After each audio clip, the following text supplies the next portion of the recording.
Estamos enfrentando alguns problemas técnicos aqui, mas vamos tentar mais esta vez. Então, novamente, sejam todos bem-vindos, todas bem-vindas à página da Igreja Presbiteriana de Blumenau. Então, hoje, vamos iniciar o estudo no capítulo 9 de Atos, um texto muito importante, né? Vamos ver esse primeiro momento da conversão de Saulo. Então, Atos, capítulo 9, versículos de 1 a 9. Atos, capítulo 9, versículos de 1 a 9.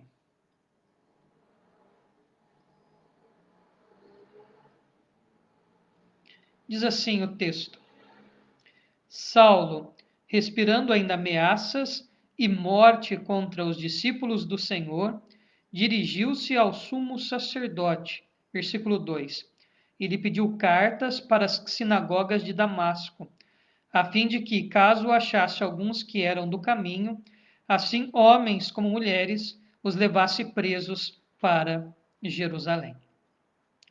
Então, fazendo uma ligação, né, redacional com o capítulo 8, ligando Saulo as duas vezes que ele aparece, né, essa inclusão redacional, ele lá na morte de Estevão e o pessoal deixando as roupas para ele cuidar, e depois ele aparecendo como alguém consentindo na morte de Estevão. Então agora nós temos Saulo ainda respirando ameaças de morte. O Saulo que tirava cristãos, homens e mulheres de dentro de casa e os encerrava no cárcere. Então, respirando ainda ameaças e morte contra os discípulos do Senhor. Então ele agora vai procurar uma autorização para ele perseguir a igreja de lugar a lugar. Então ele sai de Jerusalém e dos arredores e vai até Damasco, uma viagem distante, se eu não estou enganado, cerca de 200 e poucos quilômetros, se eu não estou enganado neste dado, tá? Mas é distante de Jerusalém. E ele vai especificamente para perseguir a igreja cristã, para perseguir os homens e mulheres convertidos ao cristianismo. E mais, ameaças e morte. Esta ideia aqui dá um Saulo como uma fera, o Saulo como um homem selvagem, como caracterizou Calvino, né, como um lobo selvagem, aspirando, né, morte e ameaça, ou seja, a ideia dele é acabar com a igreja cristã. Essa é a ideia de Saulo, esse é o desejo dele. E a ideia era então sair agora de Jerusalém e ir para além. Veja o empenho de Saulo em perseguir os cristãos. Ele passa a dedicar a vida dele a esta perseguição aos cristãos. Versículo 3. Seguindo ele estrada fora, ao aproximar-se de Damasco, subitamente uma luz do céu brilhou ao seu redor.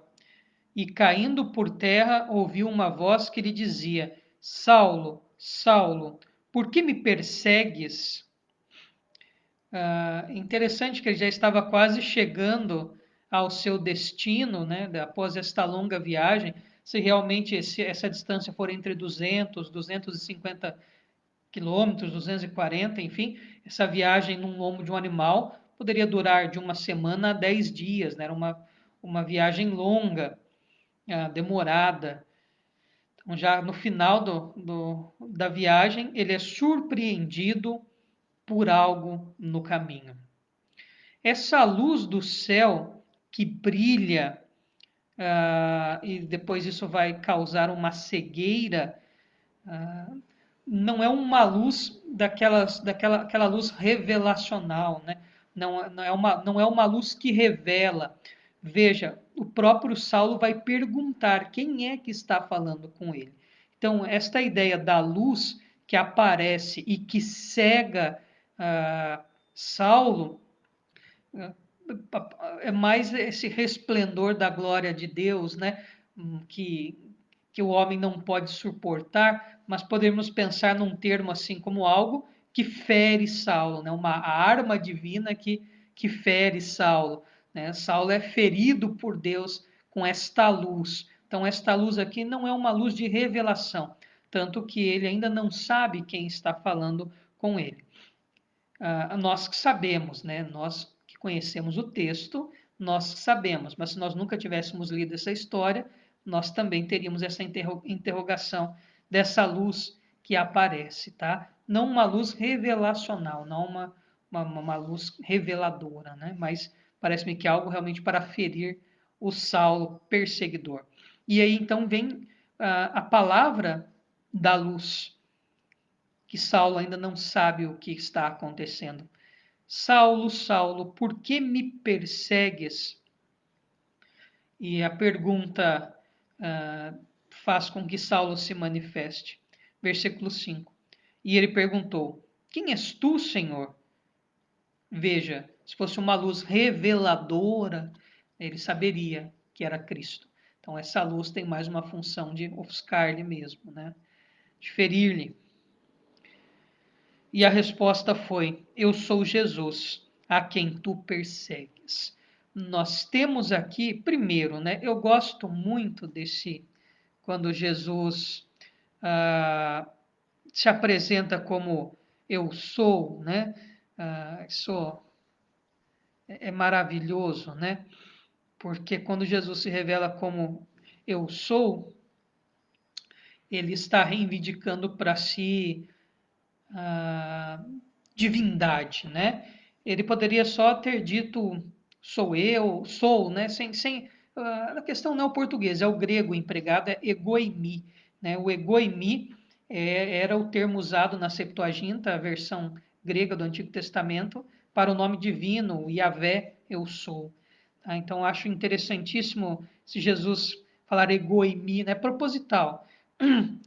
Ele é Deus, né? Eu sou Jesus a quem tu persegues. Então, essa segunda fala de Jesus, primeiro é uma pergunta: Saulo, Saulo, por que me persegues? E depois a resposta à pergunta de Saulo, nesse diálogo: Eu sou Jesus a quem tu persegues. Então, eu sou, ego em mim. É uma reivindicação de divindade, né? É até uma fórmula antiga, redacional, né? Os editores usavam essa ideia para mostrar o senhorio de Jesus. E nós temos aqui uma segunda instância desse discurso de Jesus, desse diálogo de Jesus com Saulo, que é a quem tu persegues e depois por que me persegues. Veja, é uma palavra de solidariedade. À medida que os cristãos, homens e mulheres, são perseguidos, a perseguição é contra o próprio Jesus.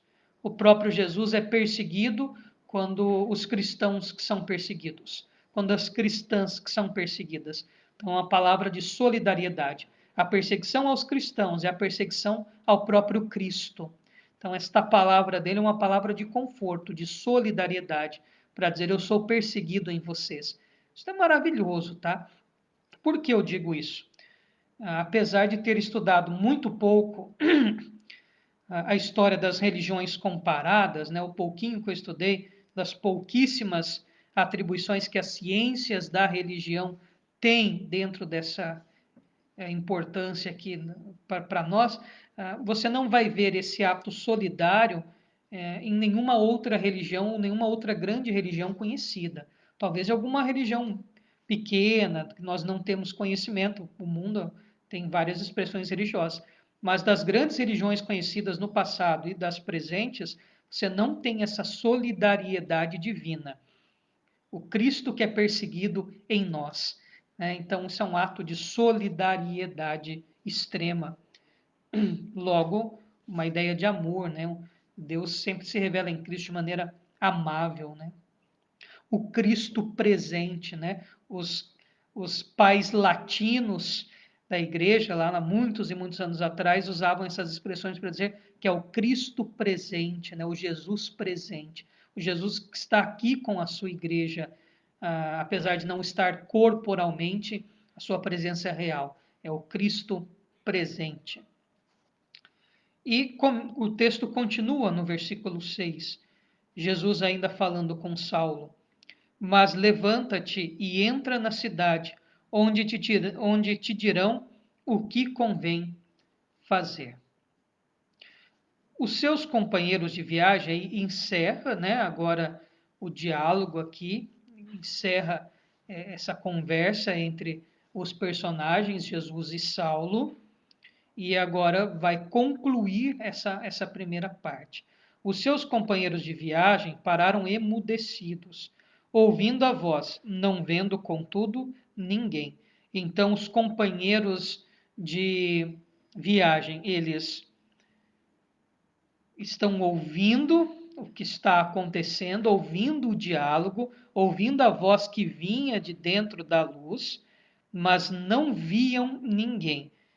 Acometido de cegueira foi só Saulo, mas os seus companheiros também só ouviam a voz e nada viam. Versículo 8. Então se levantou Saulo da terra, caiu do cavalo literalmente, né? E abrindo-lhe os olhos, nada podia ver. Então, a cegueira.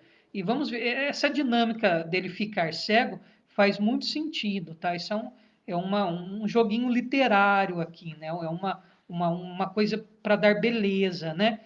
Para justificar o indivíduo cego, né? Então, lembra-se de Zacarias, o pai de João Batista, que fica mudo, né? E depois lhe é aberta a voz, né? Volta a fala, depois que João Batista nasce. Enfim, então temos alguns paralelos assim no Novo e também no Antigo Testamento, Miriam, quando fica doente, depois de duvidar, enfim. Então não é incomum, tá? Então, esta cegueira aqui faz muito sentido nesta ideia de fazer esse grande paralelo com um Deus que fere para depois curar. Oséias fala sobre isso, fez a ferida e a curará, mas também tem uma ideia de mostrar, ou até de justificar as atitudes de Saulo. Era uma besta fera, era um selvagem, cego, ou seja, impossibilidade de ver. A possibilidade de visão só se dá na conversão. Então, tem toda uma elaboração literária bem importante nessa ideia da cegueira de Saulo. Nós vamos voltar a falar disso depois em outros dois textos, né?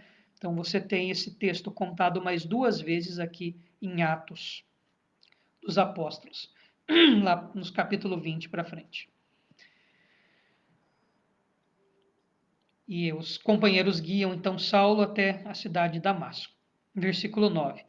Esteve 3 dias sem ver, durante os quais nada comeu nem bebeu.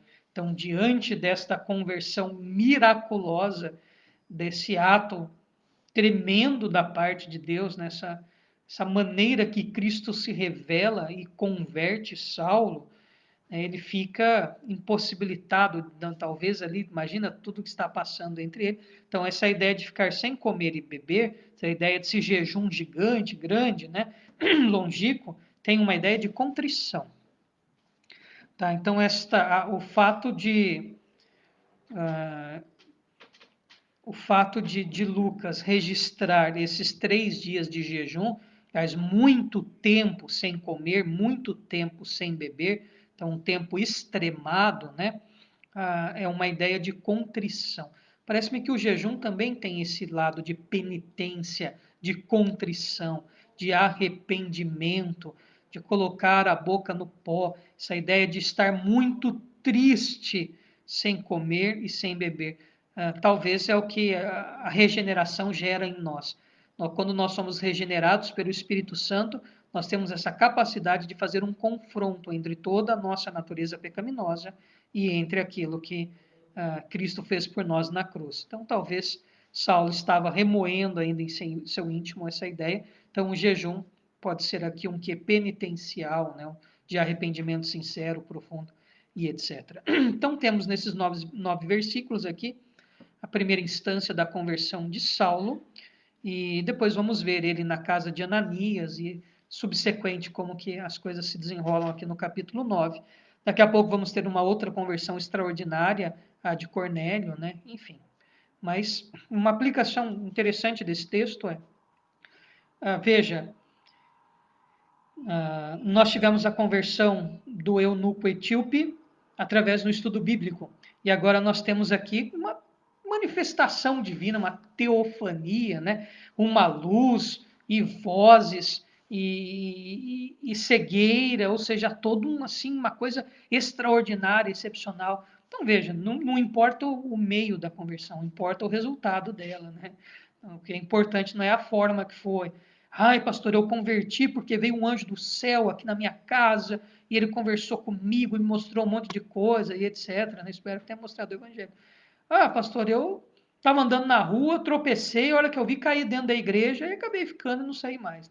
Não importa o meio, né? Importa o resultado da conversão. Se a conversão é sincera, não importa o meio. Se foi o anjo ou se você tropeçou e caiu dentro da igreja, isso é indiferente. O importante é o resultado que ela gera em cada coração.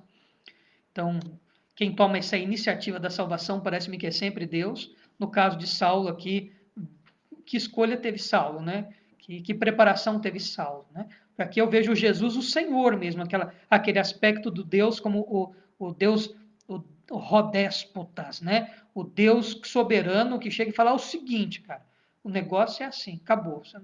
Deus pegou ele, a graça é irresistível mesmo, né? Derrubou Saulo do cavalo e a essa transformação. Aquele que é o grande perseguidor da igreja, agora vai ser o perseguido. Tá? E uma outra lição bacana é, veja, não há casos perdidos para Deus, não há impossível. Né? Nós temos uma tendência de achar que a conversão é para quem é bonzinho, para quem é legal. Ah, não, Deus vai converter esse grupo aqui, é um pessoal bacana, é um pessoal que não rouba, que não mata, é um pessoal elegante, um pessoal culto, inteligente, é um pessoal bacana. A gente tem uma ideia só assim, né? Mas veja, para Deus todas as pessoas têm valor igual, miseráveis pecadores. E ele pega o pior do que havia, o perseguidor, o assassino de cristãos e o converte. Então, muito cuidado, tá? Em dois sentidos. De nós duvidarmos que Deus pode converter aquelas pessoas que nós achamos impossível, e também cuidado para a gente não ter esse hábito, né, de apontar dedos e querer criar um céu seletivo, né, o nosso céu. Veja, o critério de Deus para a conversão não tem nada a ver com os nossos critérios. Saulo é a última pessoa que esperavam vir a se tornar cristão. Então, eu acho que é um texto que nos traz inúmeras lições, para além daquilo que esse texto fala com o seu próprio, fala individualmente, né, ao seu próprio coração. Eu particularmente gosto muito desse texto nesse sentido, né? Não existe impossível para a conversão. Deus converte pessoas, não importa o estado que elas estejam, não importa os antecedentes criminais daquela pessoa, não importa quem ela era. O que importa é o que ela começa a ser a partir de Jesus Cristo. Então, uma verdade maravilhosa na vida de Saulo. Nós voltamos depois falando do restante, do desdobramento desse primeiro passo aqui da conversão de Saulo. Que Deus abençoe a todos e a todas com esse texto. Então vamos ver os nossos pedidos e motivos de oração. Se você não fez o seu pedido de oração, dá tempo, tá?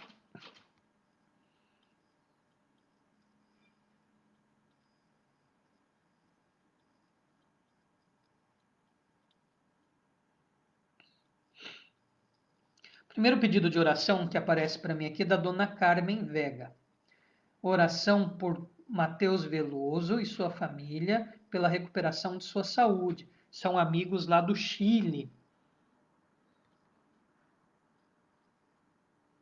Nossa irmã Letícia pede oração pelo tratamento da Ivanilde, pela cirurgia da Maria Iderna e pelo Ricardo Colim, que está na UTI em Florianópolis. Peço pelo seu Jorge, de 97 anos, que foi diagnosticado com câncer no pulmão, já em estado de metástase. E agradece as melhoras da sua neta, filha e da Maria de Lourdes.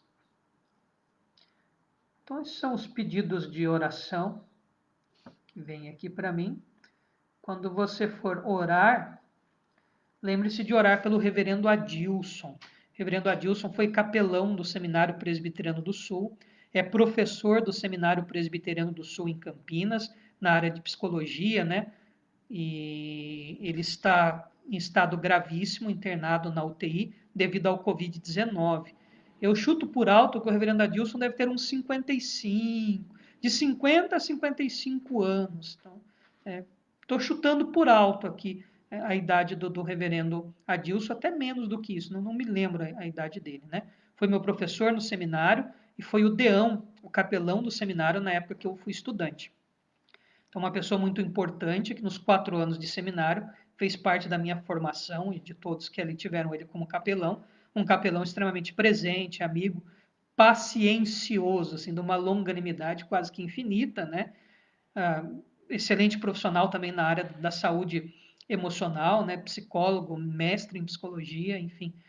E está carecendo das nossas orações. O pastor Adilson, lá de Limeira, interior de São Paulo, está num estado muito grave na UTI.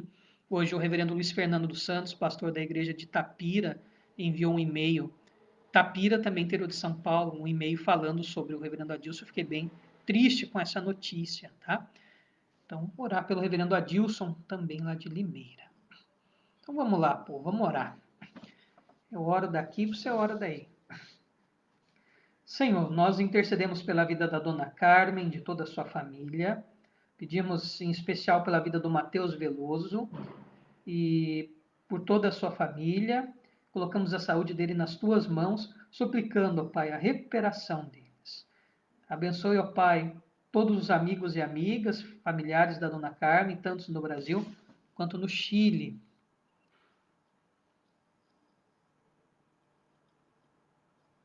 Nós intercedemos pela vida da Letícia, do presbítero Ricardo, de toda a sua família.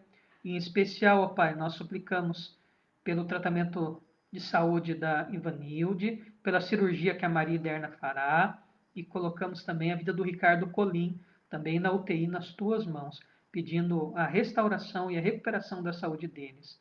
Abençoe o seu Jorge também, em avançada idade, diagnosticado com câncer. Pai eterno, colocamos nas tuas mãos para que seja feita a tua vontade na vida do seu Jorge. Nós suplicamos pela cura, pela restauração da saúde do seu Jorge. Mas entendemos, ó Pai, que é feita a tua vontade. Clamamos que o Senhor faça o melhor para a vida do teu servo. Deus, nós agradecemos as melhoras da netinha da Letícia, da sua filha e também da Maria de Lourdes. Obrigado, Deus, por Senhor ser um Deus bondoso, cuidado de cada um de nós. Suplicamos pela vida da Aline, ó Pai, pela recuperação da sua saúde, todo esse mal-estar que ela tem sentido ultimamente, de vertigem, que o Senhor coloque as tuas mãos poderosas e restaure a saúde dela. Senhor, colocamos também a vida do reverendo Adilson nas tuas mãos, em estado grave, internado na UTI devido ao Covid-19, suplicando, ó Pai, a restauração da saúde do teu servo. Abençoe ele e a sua família nesse momento delicado. Pedimos, ó Pai, que o Senhor tenha misericórdia do reverendo Adilson. Te louvamos pela vida dele, pela importância que ele teve na formação de todos os seminaristas, na época que capelão, professor do seminário. Abençoa agora o teu servo, ó Pai, nesse momento em que ele precisa da restauração da sua saúde. Colocamos diante de Ti, ó Pai, todos os irmãos e irmãs que estão assistindo esta programação, bem como seus familiares. O Senhor sabe das necessidades de todos e de todas, e pedimos que o Senhor supra segundo a Tua vontade. E Deus eterno, livra-nos de todo o mal. Em nome de Jesus. Amém. Então vamos mandar aqui os abraços. Mandar um abraço para nossa irmã Dulceleia Pereira, lá de Itapema. Deus lhe abençoe. Boa noite, Dulceleia. Boa noite, Rosilda. Um grande abraço para ti, para toda a família. Boa noite, seu Dino. Boa noite, dona Zeni. Boa noite, Ana, os nossos amigos lá de Xanxerê. Que Deus lhes abençoe. Boa noite, Letícia. Boa noite, presbítero Ricardo. Muito obrigado pela companhia. Boa noite, Marília. Boa noite, Denise. Que Deus lhes abençoe muito. Um grande abraço. Obrigado pelas canções, né? Muito edificantes. Boa noite, dona Carmen. Boa noite, seu Omar. Que Deus lhes abençoe também. Um grande abraço. Muito obrigado pela companhia. Boa noite, Rose Andrade. Um grande abraço para ti. Deus te abençoe muito. Obrigado pela companhia. Boa noite, Claudete Bittencourt, nossa irmã também de Itapema, né, ligadinha aqui conosco. Um grande abraço, viu, Claudete? Muito obrigado pela companhia. Boa noite, Diomar Pérez. Se eu não me engano, a Diomar, amiga do Max, né, lá de São Paulo, também assistindo. Deus lhe abençoe. Muito obrigado pela companhia.